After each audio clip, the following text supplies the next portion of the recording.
Hi, I'm Danny Ramos, and welcome to this week's edition of Hispanic Speak Out TV. We've been on Bright House Cable now for 15 years on Channel 49, bringing you political invention, our interpretation of what politics is in the Hispanic community and in the community at large, and how Hispanics affect the larger community.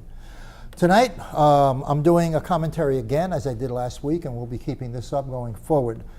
Last week we talked a little bit about Oreo cookies, and I decided to extend my thoughts on Oreo cookies this week to give you a perspective, a different perspective.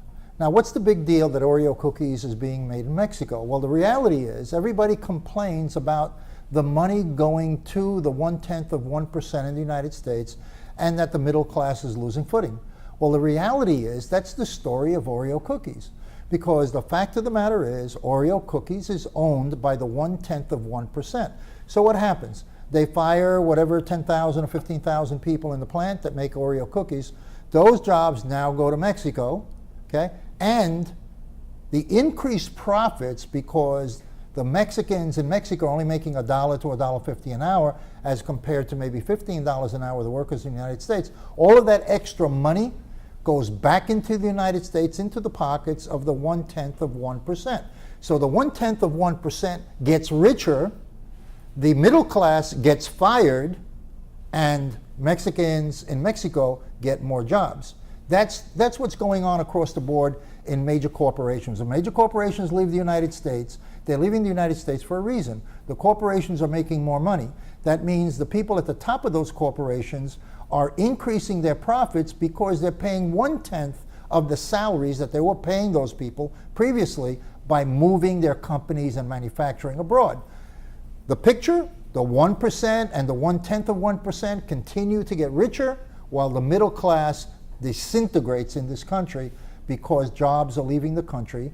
When those jobs, again, leave the country, it makes the 1/10 of 1% much richer because they're saving so much money on the labor, okay? Stay tuned, and we're going to go into our discussions right now, a commercial break, and then we'll go into some interviews and discussions. Thank you. Hola amigos, les habla Nirva Rodríguez. Latina Role Models presenta a partir del martes 10 de mayo a las 10 de la noche, La Noche es Nuestra. Los espero. Hi, this is Danny Ramos, and welcome back to Hispanic Speak Out TV. And now it's time for our political discussion, and I'm here with Greg Perkins. Greg is the host of EDU TV, Bill Garlington, and he's a host of the TV show and an author. And at the end there, we have Jose Miranda, who's the host for Speak Out TV. Okay, guys, what's going on in politics? Anybody want to go first?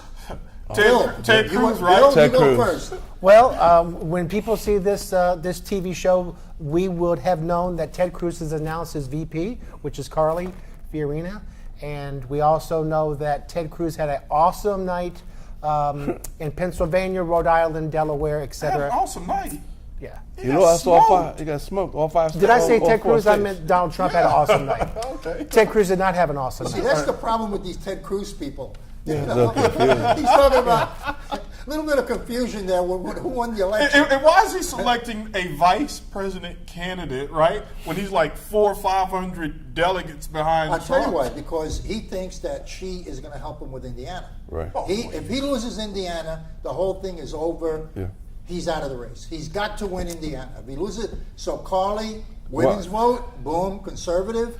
You know, so he's bringing her in because He's hoping for a convoluted convention. That's what he's hoping for. A fiasco, which we are all hoping for as well. Who is we? You. Not me. You want to see it confused? I want to see it. I want to see the fun. I want to see Do it. you want to see it for fun, or do you want to see it for No, what reason? I want the GOP to be blown up. Yeah, absolutely. No, I want to watch the process. And you're a conservative Republican. I'm a conservative. No, I'm a conservative, but the GOP shit is dead. It's done. Wow. The GOP, you're saying the Republican Party's done? After this It has is to be done. It's reborn. done. What does that mean when you say done, and what is the aftermath of what comes after done? Because Okay. the Klansmen will be leaving the party. That's what you're talking about, right? No. The establishment will make a choice, either staying in the new party, in my opinion, or go to the Democratic Party. Like the Who is establishment. the establishment? The Bush. Give me some names. Lindsey Graham. Okay. And Lindsey Graham is going to become a Democrat. Absolutely. And Bush is going to become a Democrat. Absolutely. Really? Absolutely. They won't be a conservative. They won't be the conservative party that's going to rise up from all this mess. That's what's going to happen. Well, He's what looking. makes you think He's that- looking for a you're third saying- party. He's looking for a you're third saying party. the It's gonna be two conservative party- parties. The so GOP you're is gonna be saying dead. that Trump's people are going to rise up Trump- because, or you're saying Cruz's people are going to rise up? Cruz's because people. those are two different groups. Right, obviously. They're gonna Cruz's rise people. up. Donald Trump's people are people that are liberal progressives or low information voters who are just getting swept up in this Are you trying to say they're nonsense. stupid? Absolutely. Oh, he's trying to say Trump people are stupid. Trump people are Stupid. very low information, Okay. uneducated, You trying to say they're stupid? mostly white, middle-aged men. So you're saying white people Absolutely, are stupid? absolutely. So white people are See, I stupid. I can tell my own people that they're stupid Right. because I'm a white middle-aged man. and I that just goes happen for to the be conservative. Klansmen as well, right? Oh, Klansmen, they're so definitely Stupid. Cruz people. Okay. All right. So Donald Trump swept 5 states last night. Yes. He's on his way. He's got over 900 now. Yes, He's got well over 900 delegates. yes. The only thing that's stopping him, Yes. Indiana and Indiana. California. Right. He takes Indiana and he takes California, he's president. He takes Indiana, it's over. Yeah, I don't but think that- he'll take that's- California. I think What do you he's think leading. of the with game California? I that? think he's leading. What Why? do you think of the game that Kasich and Ted played to knock Cruz down? Oh, they said that backfired. Yeah. They said because the voters saw that as being disrespectful to them, saying, why don't you It just was run politics on? is old politics. Exactly. It was- Just run on your own merit. I mean, what are you guys colluding for? Okay, I mean, Jose. What? It's Will not Hillary it's not Clinton go to collusion. jail?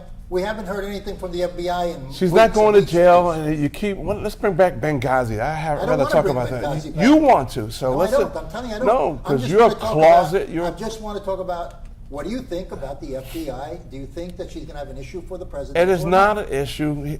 Trump faces more issue. He has a lawsuit with 3,500 individuals He does. that are suing the caca out of him. Yeah, okay? and they're going to let it go to trial too. Okay, About and that he's Trump going to have to University. testify before the election. How about That's- that? I think that's a big problem. And let's talk about as well. that's a problem. He's had 4 or 5 Chapter 13s or 14s or 12s, whatever you want to do. He's had bankruptcies, Yeah. and he hasn't addressed those issues. So And he you had know, a that's- fake university. yeah, a fake university. So there's a lot of problems there. Hillary Clinton had a fake server. Okay, no, there you The go. server was real, bro. Okay, server's real. Well, if They're still trying to figure that out. No. If I can answer your question Yeah, on go the ahead. pact, I think it's a good idea, but the problem with that is John Kasich. He's not understanding the pact. That John Kasich doesn't understand that he lost 6 months ago. John Kasich says, okay, I'll pull out of Indiana, but then on the other hand, when interviewed, I want my people, if you want to vote for me in Indiana, to vote for me for Indiana. The trouble is that John you guys Kasich's think there's an an idiot. army out He's an there. idiot. The trouble is you guys think there's an army out there and you just tell your army which way to go. It doesn't work that way. It's called America. Okay? You guys haven't learned that yet. Bill, you know what, man? I actually feel sorry for you, man. You Why feel is something? that? Because your party's imploding, you have nowhere to go. I like the you party. look so sad. No, man. I want the What are you party. gonna do? Maybe you can start your own And that's party, just Bill. him and Daddy be crying the same blues. Inside Yeah, my you book, understand. inside my book, I talk about a new party called the Conservative Party, which will rise up Okay. after this is done. You could start that, Bill. You make a lot of money. Yeah. Let's do that. I've been consulting. It's in the works. It's in the works. Yes, sir. Okay, so let me ask you a thing. Oh, Let me you go ask you a again. question. Let's talk Sure. about Benghazi. Let's talk about what's going to happen in the Democratic Party for jobs and major corporations leaving the United States. How is the Democratic Party going to solve that issue? How are you going to That's solve you, and it's directed to you, Greg, and directed Well, to actually, you know what, Danny? what? How? There you are not- a did you- lot. Drain. No. I'll answer. Go ahead. Jobs. Do you know there are jobs now, right, for these new millennium kids that haven't even been created yet that will be there, right? Everything's switching to technology. So there are going to be a lot of jobs available if you have the technical skills. I just to heard you say participate. there are jobs Yeah. that haven't been created yet. So how can there be jobs if they haven't been created yet? Well, they're going to be created. Oh, they're going to be in a few created. years. I All see. that And stuff when that's Hillary. She's going to make these jobs. So No, Hillary King. You know, Government jobs. Jeff, you know as well as I know. A job is a job. A lot of people No. have to have a government job. No, that's incorrect, sir. Because if you had more government jobs in private sector, the government gets their money from the private sector. So if it's tilted this way, eventually we're going to run out Yeah, of but what are money. you talking about? well, that's Government not gonna happen. jobs. He's talking about marijuana. we as Oh, pay- what's wrong with youth. government This is jobs? You what- have teachers, you have firefighters. The you have American lawyers people who pay accept for it. these folks. So what? Don't you want a civilized, educated You're, society? No, you're let me- losing, let- you're no. losing sight of this. How many quarters have we not earned jobs? How many quarters has I don't this- have that information. I have to okay, tip my tongue. Every quarter we have gained jobs. You're assuming that somehow there's not jobs out there, okay? Yeah, it's at 5%, And yeah. so the jobs I will wasn't talking continue about to that. grow. I wasn't talking No, about, I was yes, talking you were about saying how government they're going jobs to create versus private jobs. sector jobs. You said how they're going to create jobs. My original question was, how do we stop the drain of jobs going to foreign countries and major corporations? We are still outsourcing? creating jobs. We are still creating jobs. You're not going to Right. stop those people You going can't- overseas. You, So right can't now- tell a corporation what to do with their money, Danny. Right now, And you're the first one to say that. well, I am the first one Right. to say that. Yeah, I you am the can't first stop- one. but you can't stop But That's why you nevertheless, support marijuana use. That's good. Well, I'm okay with that. Okay. I support legalizing medical No, you- marijuana. yeah, all I the do. time. Yeah, And okay. I think legalization of medical marijuana All the it's time. coming. That's is good. important. It's I think Okay. it's good. Like the kind you have in the Okay. parking lot. I got you. So, again, the Hillary Clinton situation. What situation? with Jobs, right? What is the Democratic policy for increasing jobs in America? We are Give me- increasing it. Name one quarter that she doesn't. Tell me. I'm not asking how are they going to do it? Right now, what's the unemployment in the black community right now? For young, About 14%, 20%. A lot higher than that. It's I'd say 29, 30, 28 to 34 or 29%. 40%. Yeah, but then you I'd have to you look can at like, it. you I can do don't an think it's that entire high. 3 hours on that. I About don't why think that's it's- relevant. Okay. Right? Yeah, Because you absolutely. can say a guy went to jail for a marijuana arrest. He gets out. He goes try to get a job. Oh, you've been in jail. I can't give you a job. Exactly. What am I going to do for survival? So that contributes to that. Exactly. It also contributes to discrimination. in It's some income and cases. education as well. Yeah, You know, exactly, so yeah. you But you're can't not count that. answering this question. How is the Democratic or even Trump going to create Anybody. jobs? The How are we government can't creating create jobs in jobs. America? No, the government- private they sector- Can, no, they can create an environment for the private sector Right. to create. How create the how jobs. is the private What sector is the going to Democratic create jobs? Party How? policy for creating an environment? To have Well, job okay. creation. First of Create all, job creation. they're I know the pushing- answer. They're pushing education already, really, really harder than they ever have. That's Okay, right. They are trying to because say we free have to college know it's not tuition just for now. everybody. Yeah. It's always been. Okay, Okay, so we how have does it- jobs pushing improve education create jobs. jobs? Education improves jobs. Okay, makes people qualified to do those jobs. Okay, we need to do that What other and keep jobs that are we going. talking about? We're talking about engineers. We're talking about. Computer guys. Computer guys, Yeah. tech guys, people, yeah. okay? Those jobs are on the increase, period, Mm-hmm. okay? We're also trying to educate the workforce, all the way down to veterans, to educate them, to bring them up to speed so they can take care of the jobs that they do now. Let me ask you the next question. Assuming that what you're saying is valid, and assuming what you're saying is valid. Well, why isn't it valid? Because Let you me- say it's no, not valid? I didn't say it wasn't valid. I'm saying assuming that it's valid, so I'm going on the premise that it is. How do you pay that engineer when the same engineer can be paid a tenth the salary in India, Pakistan, China. South I'm sorry. America, China? How many times have you picked up the phone for Citibank, for example, and talked to an American? I don't do bank with Citibank. Okay, well, I don't care what bank you go to. You're not going to speak to an American. I'm telling you, they're not going over Well, there. that's exactly my That's point. They're our not point. going over there. They're But going that's to my They're going to point. do the jobs here. America is growing. It may not Can I- grow can I answer to in your 20 sentiment seconds? Yeah. or Your his question? sentiment. He's a little confused. He doesn't want to answer. Yeah, okay, This is right. how you create jobs. You lower taxes. No, okay? no, You get away from the no. regulations, so small business You've owners been doing can that. hire- You've failed. You've been failing for years. I guess he doesn't want to hear the answer. No, it's not an You answer. guys It's failed the for 4 same- minutes it's answering the the question. same rhetoric. 4 minutes, you Okay, couldn't answer so- the Same question. rhetoric. So you think you can increase jobs By lowering taxes, by increasing He wants slavery salaries brought to back. minimum wage $15 an hour? Are you saying that increasing the minimum wage $15 an hour will increase jobs? No, he's not going to say No, I'm that. asking you. No. Let's go down the line. Do you think increasing the minimum wage $15 an hour will increase jobs? No. No. no. No. It may. Okay. All right. We'll But be I back think for people an shouldn't be paid interview. $15 an hour. We'll be back. Well, who's going to pay them? That's the question. Yeah, the You members are. We'll be should back in a paid, minute yeah. with the next interview, and we'll take a little break right now. Synchrony Financial está contratando a representantes bilingües de colecciones en Orlando. Ofrecemos un salario inicial competitivo, incluyendo bonos mensuales hasta $1,200 y un paquete de beneficios integrales, cuales se inician desde el primer día. Aplique hoy en synchronycareers.com, que es SYNCHRONY careers.com, o envíe por texto el código SYF103 al 90206. Repito, envíe el código SYF103 al 90206. Hi, I'm Jose Miranda. This is Hispanic Speak Out TV, brought to you each week on Bright House Channel 49. We have two shows. We have EDU Television with Greg Perkins, its host, and we have Latina Role Models, which immediately follows this program. So please stay tuned for more great networking. Of course, we talk politics here on our side, and we talk about our culture, of course, as well as other issues.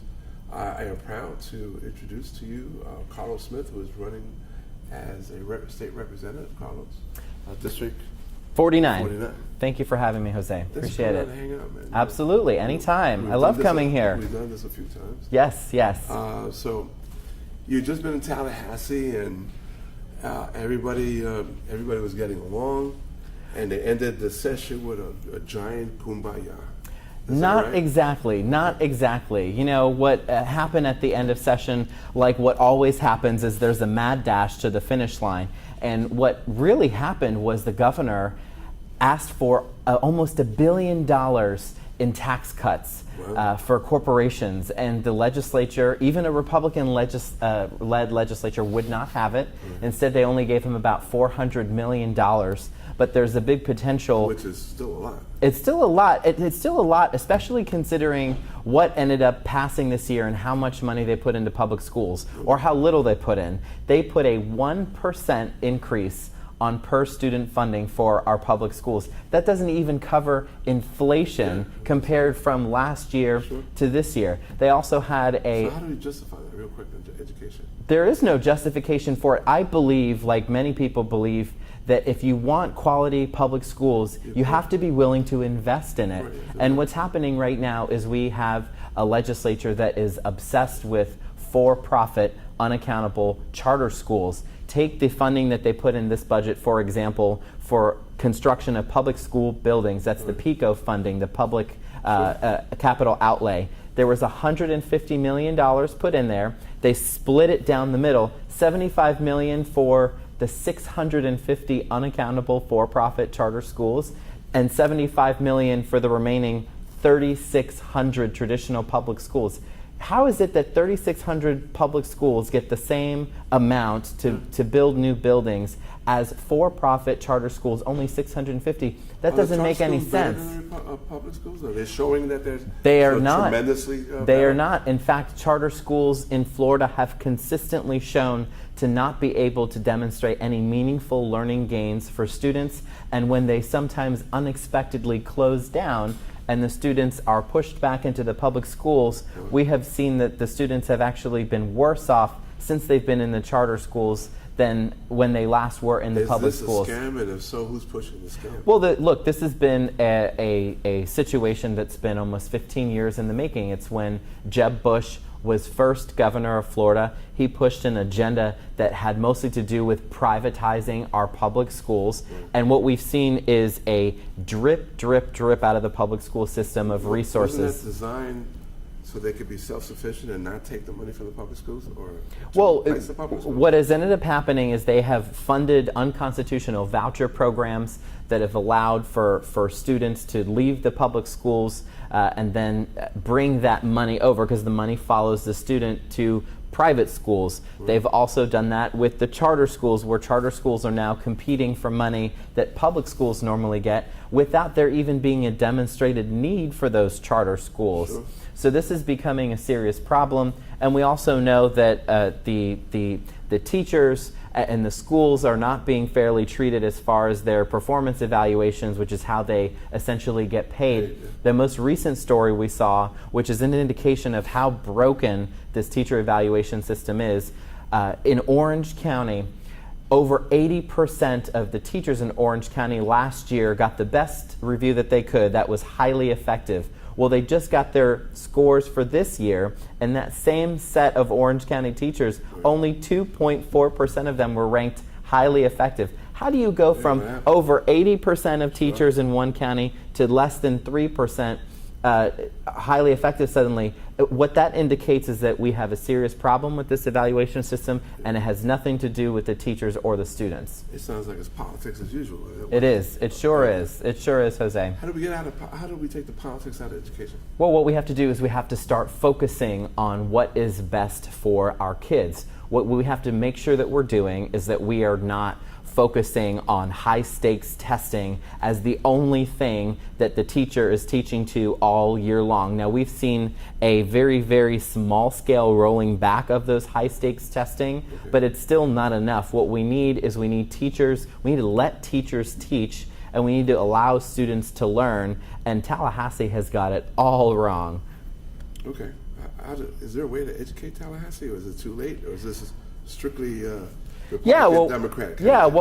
It's not about Republicans and Democrats. It's about making sure that we elect leaders to the legislature that really understand the process. It's about making sure that we don't have people running the legislature, which, by the way, have all kinds of conflicts. You know, for the last couple of legislative sessions, we've had a chair of the Education Appropriations Committee, and Eric Frezin, a Republican, who actually has a financial interest in one of the largest for-profit charter school companies in Florida. He has a direct interest in that. Well, you know, this is how Tallahassee works. Okay. But here's some good things that came out of legislative session. We saw a bill that would have allowed for the very unsafe and dangerous practice of fracking failed in the Florida legislature.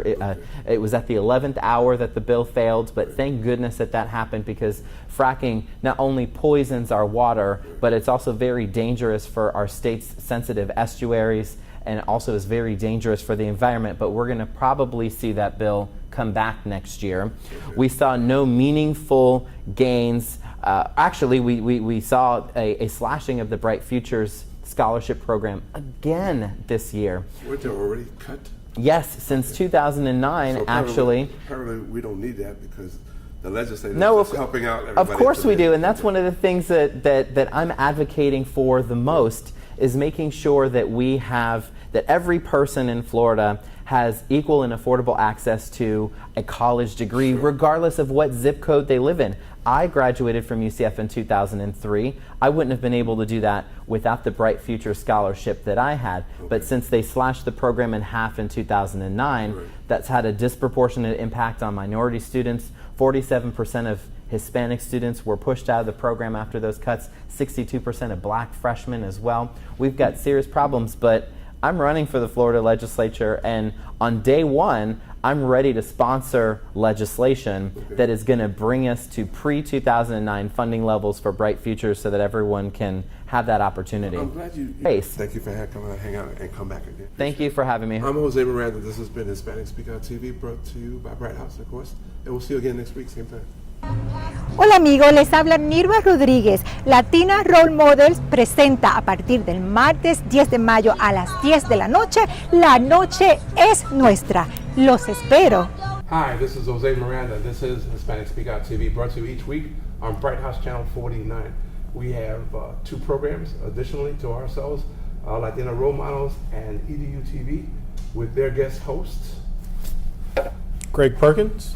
And tonight we have the honor of also joining with us the Grand Poo of the virtual school, Ronald Blocker. Okay, the CEO, and like I said, the big man on campus. Okay, I've known Ron for a number of years, and we go back a long way. When you were actually superintendent, what was it, working for a living? And now you're doing, I don't know what you're doing now. I'm a hologram now. So listen, of course, there's the educational aspect, but I wanted to touch a little bit on the politics that are going on in education now, and why is politics such an integral part of the education system? When did that happen, or was I asleep at the switch when it happened? Yeah, it happened, and it's been around for years. You know, when I first became superintendent, I thought that if we found a way to mitigate poverty, we would raise test scores. And then I found out that, you know, we can't let poverty be an excuse. Poor kids can learn like anybody else. So I thought, okay, if we got parents involved, that would mitigate, you know, the educational problems. But then I found out that really there was a third P that I was ignoring for so many years, and it became glaringly obvious, and it was the politics. And when people decided to make education a priority, you said, boy, be careful what you ask for, you might get it. They made it a priority, and when they made it a priority, that politics became part of that priority. Is the priority also like, you know, dollars and cents? You know, somebody controlling the dollars? Well, I think. Was that too far-fetched for me? No, I think money will always, you know, play a factor. There are whole industries that are benefiting from being involved in the education system. You have the textbook industry. is an example of that. Sure. It's as a matter of fact, they were so involved that at one time people believed that they were determining the curriculum because you were teaching what was in those books, and so that there was the curriculum being determined by that. And I think, when you start looking at technology is another area now that a lot of technology companies are seeing value in getting involved in the education, and that's just not at the K-12 level, it's at the higher ed level also. So I think money it's the American way, money will always be involved. Now, you're talking about two things real quick, and Greg might touch on the poverty level. Okay, kids that are hungry won't learn. No, absolutely. Well, Kids who don't have an after-school center to keep them occupied won't learn. Or what do you think is going on when people use that as an excuse why African Americans and Latinos can't learn? well, see, that number one, I'd never liked the idea of using poverty as an excuse, but poverty is a factor you cannot ignore, because when you look at the test scores across the state, and when you look at school grades across the state, the lower test scores and the lower grades all are in situations where you have high concentrations. At first, on the surface, people will say minorities. Right. But when you look beyond that, it's really income. It's really, the number of kids who are on free or reduced lunch. But that's a factor. But then if you say, well, then why try? Because poverty will cause kids not to learn. Then you're giving people an excuse not to teach them and not to find ways of making them learn. And whether it's Ben Carson, coming out of the projects of Detroit, or whether it's Clarence Otis, who was the recent CEO and president of Darden Foods, coming out of L.A., inner city L.A. Poverty should not be an excuse for someone not learning. But I think if you have poverty, you don't have an enriched environment in which to nurture learning. And I don't know. I'll defer here. You had a great guest. You had a great educator here, so he could. The doctor came in and said about housing and how many rooms you had. And you had a bathroom, and also about pulling up your pants. Well, it goes back to what Mr. Blocker just said. He said that a person's education can be determined by the number of bathrooms you have in the house. So you have a nice big house in Windermere, Winter Park, chances are you're going to do okay. But one thing that I see in education, and it's happening fast, and you're part of this, blended learning models, okay? Like some kids, they like the brick and mortar. My child, she likes that. But then now, kids can almost, I don't want to say like self-teach, but you guys offer them options to say, you know what, I kind of want to get ahead of the rest of the crowd. So what role is blended learning playing in education today, and do you think that'll have impact on helping some of these lower groups achieve? Oh, absolutely. Blended learning is expanding. It's expanding, and for the audience to understand what we're talking about the use of online education and classroom strategies that you find in brick and mortar schools, and giving the student the best of both worlds. And what we're finding is that and we've always known this, no child comes to us in a cookie cutter fashion. And so that happens in the factories. It doesn't happen in human relations. And different children have different needs. And so if you are able to combine online education and combine the face-to-face interaction with a teacher helping you understand what you're doing, then basically for many students, it's an ideal learning situation. Thank you. Greg, thank you very much for coming in tonight. I know I've got to tell you 100 times I got to get you back, and you was like getting God back. Well, when talking about getting together again, we need to talk about Hispanic representation in technology in general, because a lot of money being made, but at the elite levels, you have less than 2%. All right, I'll give you 2 weeks notice right now. But All righty. Okay. I'm Jose Miranda. This has been Hispanic Speak Out TV. See you next week. Okay.